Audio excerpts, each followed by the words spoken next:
मंगल का ही स्वरूप है। और इस शरीर में 10 इंद्रियां उस मंगल को नष्ट करने के लिए होती है। 10वीं राशि का स्वामी मकर शनि होता है और मकर राशि में मंगल उच्च के होते हैं। तो यदि आपको मंगल कुंडली में, सारे ज्योतिषी उससे डरते हैं।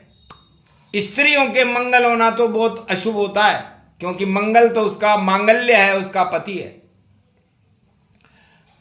लग्न में चौथे घर में, 7वें घर में, 8वें घर में और 12वें घर में यदि मंगल हो और उस पर अशुभ ग्रहों की छाया हो, शनि की हो, राहु की हो, केतु की हो, तो समझ लीजिए ऐसी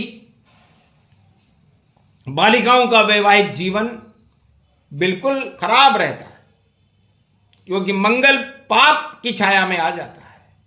और जब मंगल पाप की छाया में आता है, तो लंका में हनुमान जी ने जब लंका में आग लगाई थी, तो मंगल लंका के पाप की छाया में हनुमान जी थे। आखिर उन्होंने लंका में आग लगाई, पूंछ बुझा करके अपना पुत्र पैदा करके लंका से बाहर आकर के गए थे। तब राम मुद्रिका लेकर के गए थे, आए थे उस लंका से बाहर तो चूड़ामणि लेकर के आए थे। तो अष्ट सिद्धि नवनिधि का मिला उन्हें वरदान, मंगल तो मंगल रहे, मंगल करे कल्याण। तो मंगल पुरुष की कुंडली में भी कहीं भी एक लगन में हो, चौथे घर में हो, 7वें घर में हो, 8वें घर में हो और 12वें घर में हो, तो वह भी उसके वैवाहिक जीवन को और उसके छोटे भाइयों को बहुत दुख देता है। मंगल जमीन को भी कहते हैं। तो मंगल को आप अपने नियंत्रण में रखना चाहते हैं तो एक ही सूत्र बताते हैं। मंगल कहते हैं शिव जी के पुत्र कार्तिक भगवान को, और मंगल एकादश में रुद्र हनुमान जी स्वयं ही है, इसलिए ये शिव परिवार की शक्ति है।